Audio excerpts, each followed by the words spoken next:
Hello students, this is science के। आज के लेक्चर में डिस्कस करेंगे सेकंड क्वालिटेटिव प्रॉपर्टीज, जो रहेगा एलिवेशन इन बॉइलिंग पॉइंट। तो हेडिंग लगाइए, second qualitative property elevation in boiling point. ठीक है, जैसे वहां पे था रिलेटिव लोअरिंग, लोअरिंग मतलब डिक्रीज होना, तो यहाँ पे क्या है एलिवेशन। एलिवेशन का मतलब क्या होगा, इंक्रीज। तो इसमें हमें ये देखना है कि बॉइलिंग पॉइंट कितना इंक्रीज होता है। सेम वही कि सॉल्वेंट के अंदर नॉन वोलेटाइल सॉल्यूट प्रेजेंट है, एक सॉल्यूशन बनता है, तो सॉल्यूशन बनने के बाद उसका बॉइलिंग पॉइंट कितना इंक्रीज कर रहा है, और कंपैरिजन किसके साथ है कि सॉल्वेंट का पहले बॉइलिंग पॉइंट कितना था। क्लियर। तो पहला यहाँ पे हम सबसे पहले डेफिनेशन किसका देख लेंगे कि बॉइलिंग पॉइंट क्या होता है।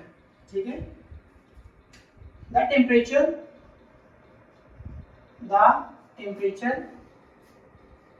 Eight which vapour pressure of solution या सॉल्वेंट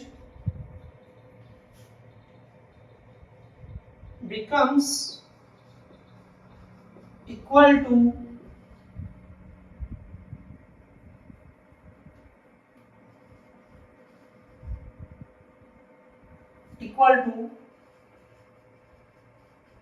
एटमॉस्फेरिक प्रेशर। एक ऐसा टेम्परेचर जिसपे चाहे हमने सॉल्वेंट ले रखा है, सोल्यूट ले रखा हो, उसका वेपर प्रेशर एटमॉस्फेरिक प्रेशर की इक्वल हो जाता है, वो पॉइंट, वो टेम्परेचर कहलाता है बॉइलिंग पॉइंट। क्लियर। ओके, अब हमें पता है कि अगर ये नॉन वोलेटाइल सॉल्यूट है, यानी कि solution contain non volatile solute, then non volatile solute की वजह से क्या होता है, वेपर प्रेशर डिक्रीज होता है। ये हम कर चुके हैं, कितना डिक्रीज होता है वो हमने देख लिया, वेपर प्रेशर डिक्रीज और boiling point increase. Boiling point क्या करता है, इंक्रीज करता है। सबसे पहले हम इसको समझेंगे ग्राफ से। ठीक है, हम एक ग्राफ से समझेंगे। जैसे कि हम ग्राफ बना रहे हैं टेम्परेचर वर्सेस वेपर प्रेशर। ठीक है, तो यहाँ पे हमने लिया है वेपर प्रेशर, यहाँ पर हमने लिया है टेम्परेचर। क्लियर। तो पहले हम ये देख लेते हैं कि फॉर एग्जांपल अब यहाँ पे बॉइलिंग पॉइंट की बात है, तो टेम्परेचर इंक्रीज होगा तो वेपर प्रेशर बढ़ेगा। तो हमने एक स्टार्टिंग एक पॉइंट कंसीडर कर लिया, यहाँ पे एक पॉइंट ले लिया, किस पॉइंट के ऊपर टेम्परेचर भी कम है, वेपर प्रेशर भी कम है। फिर हमने जैसे जैसे टेम्परेचर बढ़ाया, हमने टेम्परेचर को इंक्रीज करना शुरू किया, तो जैसे जैसे टेम्परेचर इंक्रीज होगा वेपर प्रेशर भी इंक्रीज करेगा, और हमने यहाँ पे रोक दिया। हम ये मान लेते हैं कि इस पॉइंट के ऊपर टेम्परेचर जो है वो एज ए बॉइलिंग पॉइंट है, और जो प्रेशर यहाँ पे आया है वो वेपर प्रेशर भी अब मैक्सिमम है। क्लियर। तो यहाँ पर हमारे पास एक पॉइंट भी आ गया, हमारे पास एक टेम्परेचर आया, और उस टेम्परेचर को हमने क्या बोला, बॉइलिंग पॉइंट बोला। यानी कि मैं यहाँ पे इसको बोलूंगा टीबी नोट। ठीक है, पहला हमारे पास पॉइंट हमने कौन सा लिया है, टीबी नोट लिया है। इसका मतलब क्या होगा, boiling point of pure solvent. Pure solvent का बॉइलिंग पॉइंट आ गया हमारे पास। अब देखिए, अभी सॉल्वेंट की हमने नॉन वोलेटाइल सॉल्यूट मिक्स किया, तो जिस टेम्परेचर पर हमने नॉन वोलेटाइल सॉल्यूट डाला है वहां से पहले तो वेपर प्रेशर डिक्रीज आएगा। किस टेम्परेचर से हमने शुरुआत की थी, यहाँ से हमने शुरू किया था, और यहाँ से जब हमने शुरू किया तो नॉन वोलेटाइल सॉल्यूट अगर डाल दिया तो for example vapour pressure down आ गया। स्टार्टिंग का वेपर प्रेशर ये था, नॉन वोलेटाइल सॉल्यूट ऐड कर दिया, वेपर प्रेशर आ गया डाउन हो गया, टेम्परेचर अभी भी वही है। क्लियर। अब हमें सेम वेपर प्रेशर चाहिए, तो हमने इनको गर्म करना शुरू किया, हमने इसको हीट देना शुरू किया, लेकिन ये तो किसका था, सॉल्वेंट का था। अब हम किसका निकाल रहे हैं, सॉल्यूशन का, तो वेपर प्रेशर डिक्रीज है, उसी टेम्परेचर से शुरू किया है। तो जैसे जैसे हम टेम्परेचर इंक्रीज करेंगे वेपर प्रेशर इंक्रीज होगा, लेकिन ध्यान रखना अगर मैंने ग्राफ को यहाँ रोका इस पॉइंट के ऊपर, तो अभी दोनों का टेम्परेचर क्या है, सेम है, लेकिन ध्यान रहे इस टेम्परेचर के ऊपर ये जो पहला ग्राफ है इसका वेपर प्रेशर बहुत ज्यादा है, और इसी टेम्परेचर पर टीबी नोट पर ये जो है इसका वेपर प्रेशर कम है। और अगर हमें सेम वेपर प्रेशर चाहिए तो हमें टेम्परेचर और बढ़ाना पड़ेगा। तो ये आ गया हमारा आगे का ग्राफ, ये यहाँ पे मैच हुआ। तो वेपर प्रेशर तो हमने वही ले लिया, सेम अटेन कर लिया सॉल्यूशन में, लेकिन अगर हम टेम्परेचर को देखें तो टेम्परेचर क्या कर गया, इंक्रीज कर गया। अब की बार बॉइलिंग पॉइंट का वैल्यू क्या है, ज्यादा है। अब की बार बॉइलिंग पॉइंट यहाँ पे आया, मतलब एक डिफरेंस आ गया दोनों के बीच में, ये आ गया डिफरेंस। इतना बॉइलिंग पॉइंट इंक्रीज किया है, और इसको हम बोलेंगे टीबी, और ये कहलाएगा डेल्टा टीबी। ठीक है, तो सेकंड हमारे पास क्या है, टीबी, इसको हम क्या बोलेंगे, boiling point of solution, boiling point of solution. और डेल्टा टीबी क्या आ जाएगा, ये आ जाएगा change in boiling point. Boiling point में कितना चेंज हुआ, तो delta TB is equal to final minus initial, यानी कि टीबी माइनस टीबी नोट। ये आ गया हमारा पहला equation, TB minus TB note. ध्यान से देख लीजिए, हमने कोई भी टेम्परेचर लिया स्टार्टिंग में, जब सॉल्वेंट है उसको, सॉल्वेंट को हम उसके बॉइलिंग पॉइंट तक लेके जा रहे हैं, तो हमने ग्राफ शो किया, वहां पे उसका वेपर प्रेशर आ गया मैक्सिमम। उसी सॉल्वेंट पे हमने नॉन वोलेटाइल सॉल्यूट ऐड किया सेम टेम्परेचर से, तो वेपर प्रेशर क्या होगा, डाउन, वेपर प्रेशर डिक्रीज होता है, बॉइलिंग पॉइंट इंक्रीज होता है। सेम वेपर प्रेशर तक लेके जा रहे हैं तो टेम्परेचर आपका है ज्यादा, तो चेंज इन बॉइलिंग पॉइंट आ गया। क्लियर। अब आगे देखिए, अब चेंज इन टेम्परेचर, अब एलिवेशन को अगर हमें शो करना है, यानी कि कितना इंक्रीज करेगा और किस पर डिपेंड करेगा, डिपेंड तो हमेशा अमाउंट पर ही रहेगा। कोलिगेटिव प्रॉपर्टीज का हमने मेन हेडिंग तो डाला था, उसमें हमने स्टार्टिंग में लिखा था कि depend on the number of solute particles. ठीक है, तो कितना टेम्परेचर में चेंज हुआ, कितना टेम्परेचर में एलिवेशन हुआ, कितना एलिवेट हुआ, तो वो आप क्या लिखेंगे, change in temperature depends on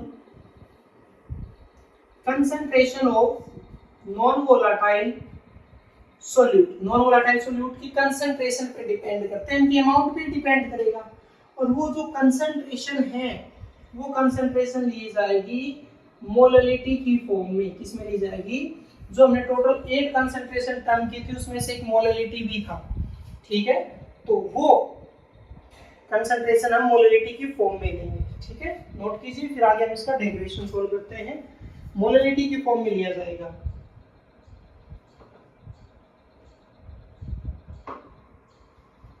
ठीक है, तो देखते हैं, ग्राफ अच्छे से नोट कर लीजिएगा।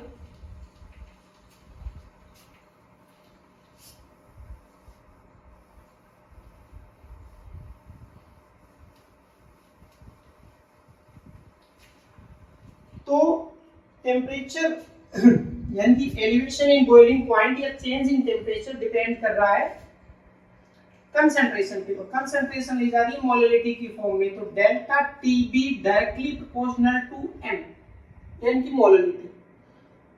क्लियर। डेल्टा टीबी प्रोपोर्शनलिटी का साइन हटाएंगे तो यहाँ पे आएगा कांस्टेंट केबी और एम। तो एम तो हो गया मोललिटी, एम क्या हो गया, मोललिटी यानी कि कंसंट्रेशन हो गया, और केबी हो गया molal elevation constant, molar elevation constant हो गया। अब हमें पता है कि जो मोललिटी होता है, एम जो होता है वो क्या होता है, वो होता है moles of solute, moles of solute divide by mass of solvent. किस में लेते हैं, केजी में। क्लियर। अब सॉल्यूट की बात करनी है हमें, तो अभी देख लीजिए यहाँ से हम कुछ वेरिएबल डिफाइन कर देते हैं। जैसे हम कहीं लेके चलेंगे, जैसे W2। अब पहले मोल्स की बात करते हैं, क्योंकि मोल्स किसको चाहिए, सोल्यूट के चाहिए। तो मोल्स यानी मोल कैसे निकालेंगे, उसके लिए हम मान लेते हैं given mass by molar mass, given mass divide by molar मास। तो उसके लिए मैं वेरिएबल ले रहा हूं W2 divide by M2। W2 क्या हो गया, गिवन मास, M2 क्या हो गया, मोलर मास। और ये याद रखना जरूरी है, ये अगर आपने बार बार चेंज किए W2 W1 तो फिर पूरा फॉर्मूला गलत हो सकता है। तो W2 bye M2। Mass of solvent मैंने क्या मान लिया, मास ऑफ सॉल्वेंट मैंने मान लिया W1। क्लियर। तो यहां से जो पूरा मोलरिटी है M का फॉर्मूला क्या बन गया, M का बन गया W2 M2। क्लियर। पूरा डिवाइड में आएगा, गिवन मास कितना W1, और केजी में लेना है तो डिवाइड बाय 1000। पूरा जब चेंज होगा तो ये पूरा फैक्टर क्या बन जाएगा, ये ऊपर चला जाएगा, तो मल्टीप्लाई क्या आ जाएगा 1000 और डिवाइड बाय W1, ये आ गया मोलरिटी। क्लियर। ये हम यहाँ पुट कर देंगे इसमें, तो delta TB is equal to KB तो रहा, मल्टीप्लाई में अब हमारे पास क्या आ गया 1000 multiply W2 divide by W1 और M2, ये फॉर्मूला आ गया। क्लियर। ओके, यहां से फॉर्मूला और निकाला जाता है M2, क्योंकि जैसे क्वेश्चन पूछा जा रहा है, क्वेश्चन ये पूछा जाएगा कि जो नॉन वोलेटाइल सॉल्यूट डाला गया है उसका मोलर मास कितना है। देखो मोलर मास को हमने क्या माना है M2, तो यहां से अगर M2 निकालना पड़े तो क्या हो जाएगा डेल्टा टीबी मल्टीप्लाई में क्या आ जाएगा, एक मिनट, M2 निकालना है, ये तो सेम रहेगा, तो मैं 1000 को पहले लिख रहा हूं, तो 1000 multiply KB multiply W2 divide by delta TB और W1। क्लियर। ये आ गया सेकंड फॉर्मूला। ठीक है, इन दो का ही ज्यादा यूज होगा, इन दोनों को नोट कर लीजिए। क्लियर, नोट कीजिए। फिर हम एक डेफिनेशन और देखते हैं जो होगा मोलर एलिवेशन कांस्टेंट। ठीक है, कई बार ये अलग से पूछ लिया जाता है, यानी कि एक कंडीशन लगा दी जाती है, या एक रिजल्ट आप कह सकते हो क्या, कि delta TB is equal to KB. तो आपको पता है ये कब हो सकता है, जब मोलरिटी क्या हो जाए 1 हो जाए, मोलरिटी क्या हो जाए 1 हो जाए, when m is equal to 1। और मोलरिटी 1 होने का मतलब क्या होता है, मोलरिटी 1 होने का मतलब होता है कि 1 mole of solute dissolve in 1 kg of solvent। ये तभी पॉसिबल, अदरवाइज ये आ ही नहीं सकता। मोलरिटी 1 होना चाहिए, और मोलरिटी 1 जब मोल हो जाए 1 और जो सॉल्वेंट का मास है वो 1 kg। ठीक है, तो मोलरिटी में एक्सप्रेस करना होता है, मोलरिटी का फॉर्मूला पता होना चाहिए, यहाँ से दो फॉर्मूले का यूज होना है। अच्छा, यहाँ से यूनिट और देख लीजिए, अगर यूनिट की बात की जाए, ठीक है, यूनिट और देख लीजिए, यूनिट किसका, हमें यूनिट ये निकालना पड़ेगा यहाँ से केबी का। ठीक है, हम केबी मोलर एलिवेशन कांस्टेंट का यूनिट निकाल रहे हैं, तो पहले तो केबी का फॉर्मूला लिख लो, केबी इज इक्वल टू क्या हो जाएगा, मोलरिटी डिवाइड में चला जाएगा, तो delta TB divide by M हो जाएगा। तो ये चेंज इन टेम्परेचर है, तो ये तो आया केल्विन। अब मोलरिटी क्या होता है, मोलरिटी मोल पर केजी होता है, मोलरिटी क्या होता है यहाँ से देख लो, मोल्स पर केजी, लेकिन ये ऑलरेडी डिवाइड में है, तो केजी ऊपर आ जाएगा और ये क्या हो जाएगा पर मोल, ये यूनिट आ गया। ओके, नोट कीजिए। फिर हम इस पे एक क्वेश्चन देखते हैं। ठीक है,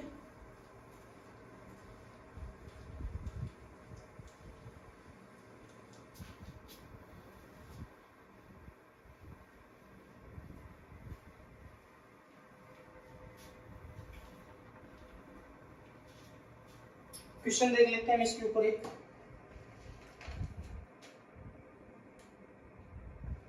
eighteen gram glucose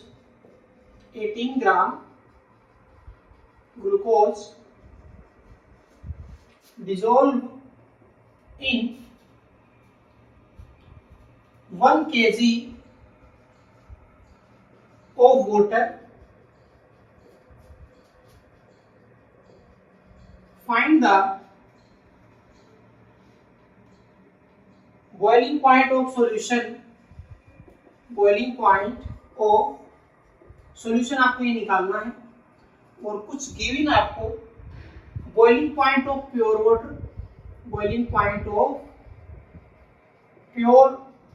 water 373 kelvin, और गिवन है Kb4 वाटर दे रखा है, Kb4 वाटर, और वो है 0.52 केल्विन kg पर मोल। यूनिट तो हमने क्या था, वैल्यूज में चेक कर लेता हूँ, 0.52। ठीक है जी, बिल्कुल सही। अब देखिए 18 ग्राम ग्लूकोज दे रखा है डिसोल्विंग, तो पहले तो देख गिवन क्या है। अब यानी कि यहाँ पे जो सोल्यूट है, सोल्यूट का मास दे रखा है, सोल्यूट का मास हमने क्या माना था, गिवन मास क्या माना था, W2 कितना दे रखा है 18 ग्राम, ठीक है, ग्लूकोज का। गिवन मास ऑफ सॉल्वेंट को हमने क्या माना था, W1 कितना दे रखा है 1 kg। बॉइलिंग पॉइंट निकालना है, boiling point of pure water दे रखा है, प्योर वाटर का मतलब TB0 373 केल्विन, Kb का वैल्यू दे रखा है कितना 0.52 केल्विन kg पर मोल, ये गिवन आ गया। अब हमें बॉइलिंग पॉइंट ऑफ सॉल्यूशन निकालना है, यानी कि हमारे लिए जरूरी क्या है, हमें निकालना है TB। क्लियर? अभी देख लो कैसे हो सकता है। TB का formula delta TB is equal to Kb multiply molality, ठीक है। अब ये भी क्यों निकालना पड़ेगा, क्योंकि हमारे पास इक्वेशन क्या होती है, हमारे पास इक्वेशन होती है delta TB is equal to TB minus TB0। हमें ये चाहिए, तो TB इज इक्वल टू क्या हो जाएगा, इसको इधर ले जाओ, तो डेल्टा TB प्लस में TB0 हमारे लिए ये हेल्पफुल है। तो TB चाहिए तो डेल्टा TB का वैल्यू निकालना पड़ेगा। TB0 तो दे रखा 373, तो पहले इसको निकालते हैं, फिर इसको सोल्व करेंगे।